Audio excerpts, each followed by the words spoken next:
ORR toll టెండర్ల అవకతవకలపై సమగ్ర విచారణకు ఆదేశించారు సీఎం రేవంత్. వెంటనే పూర్తి వివరాలు ఇవ్వాలని హెచ్ఎండిఏ జాయింట్ కమిషనర్ ఆమ్రపాలిని కోరారు.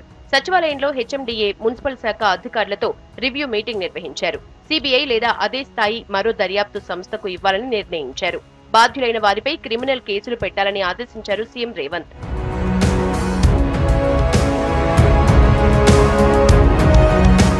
ఔటర్ రింగ్ రోడ్ నుంచి రీజనల్ రింగ్ రోడ్డుకు రేడియల్ రోడ్లకు ప్రణాళికలు తయారు చేయాలన్నారు సీఎం రేవంత్.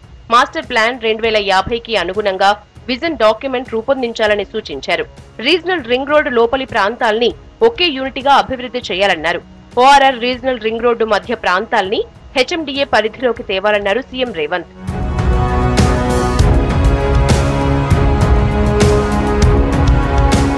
ఇరిగేషన్ శాఖపై విజిలెన్స్ రిపోర్ట్ అందిందన్నారు మంత్రి ఉత్తమ్ కుమార్ రెడ్డి. నివేదికపై న్యాయ సలహాలు తీసుకున్నాక చర్యలు ఉంటాయన్నారు. కేసీఆర్ పేరు కోసం కాళేశ్వరం పేరుతో రాష్ట్రాన్ని సర్వనాశనం చేశారని ఆరోపించారు. మేడిగడ్డ విధ్వంసాన్ని స్వయంగా చూసొచ్చి బీఆర్ఎస్ ప్రజలకు క్షమాపణలు చెప్పాలని డిమాండ్ చేశారు మంత్రి ఉత్తమ్ కుమార్ రెడ్డి. కాళేశ్వరం ప్రాజెక్ట్ కి చీఫ్ డిజైనర్ మొత్తం నేనే కట్టించి చెప్పిన కేసీఆర్ గారు ఆయన పోయి చూసి అక్కడ కూలిపోతున్న మేడిగడ్డ బ్యారేజ్ చూసి రాష్ట్రానికి క్షమాపణ చెప్తే అది తగిన విధంగా ఉండేది. ఒక పెద్ద ఫ్రాడ్ చేసి ఈ రోజు వాళ్ళేదో ఉల్టా చోర్ కొత్వాల్ కు డాంటేనట్టు దొంగతనం చేసింది వాళ్ళు ఏదో తప్పు చేస్తున్నట్టుగా మా మీద చెప్పడం ఇది పూర్తిగా చాలా దుర్మార్గమైన చర్య అని చెప్పి మేము తీవ్రంగా ఖండిస్తున్నాం. తన తల్లిని బీజేపీ ఎంపీ బండి సంజయ్ అవమానించారని ఆరోపించారు మంత్రి పొన్నం ప్రభాకర్. బతికున్న నా తల్లిని చనిపోయినట్లుగా మాట్లాడి బండి సంజయ్ అవమానించారని ఫైర్ అయ్యారు. రాముడి పుట్టుకపై నేను మాట్లాడినట్లు నిరూపిస్తే సజీవ దహనానికి సిద్ధమని సవాల్ చేశారు మంత్రి పొన్నం.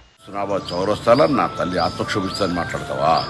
నేను తెలంగాణ ప్రజలను కోరుతా, భారతీయ జనతా పార్టీ నాయకత్వాన్ని కోరుతా ఉన్నా. తల్లి మీద ఇటువంటి మాట మాట్లాడిన పార్టీ నాయకులు ఏం మాట్లాడతారు? ఇలా నా బతికున్న తల్లిని నువ్వు ఇలా ఈ విధంగా మాట్లాడే పరిస్థితి ఉంటే ఇది ఏం రాజకీయాలకు తల్లిని తీసుకొస్తారా?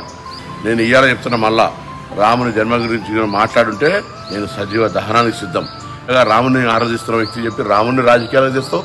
పొద్దున్న లేస్తే మాంసం లేని బతుకో, మందు లేని బతుకో. నేను మందు దాగా నాన్ వెజిటేరియన్. పొన్నం ప్రభాకర్. ఎన్నికల హామీల్లో భాగంగా 6 గ్యారంటీల్ని కాంగ్రెస్ ప్రభుత్వం అమలు చేస్తోందన్నారు మంత్రి పొంగులేటి శ్రీనివాస్ రెడ్డి. ధరణిలో సవరణలు చేసి భూ సమస్యల్ని పరిష్కరిస్తామని తెలిపారు. ఖమ్మం జిల్లా తిరుమలాయపాలెం పలు అభివృద్ధి కార్యక్రమాలకు శంకుస్థాపన చేశారు మంత్రి పొంగులేటి శ్రీనివాస్ రెడ్డి. సుమారు 8 లక్షల అప్లికేషన్లు రాష్ట్ర వ్యాప్తంగా ధరణి ద్వారా మాకు ఇబ్బందులు ఉన్నాయని చెప్తే ఇవి మేము చేయలేము అని గత ప్రభుత్వంలోని పెద్దల సూచనల మేరకు ఆ అప్లికేషన్లన్నీ తిరిగి వెనక్కి పంపడం జరిగింది.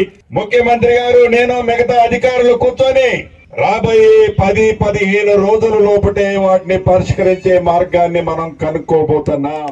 సెక్రటేరియట్ లో సీఎం రేవంత్ ను కలిశారు press academy chairman Srinivas Reddy. Chairman గా నియామకమైన తర్వాత తొలిసారిగా ముఖ్యమంత్రితో సమావేశమయ్యారు. జర్నలిస్టుల సంక్షేమం కోసం నిరంతరం పనిచేస్తానన్నారు media academy chairman Srinivas Reddy.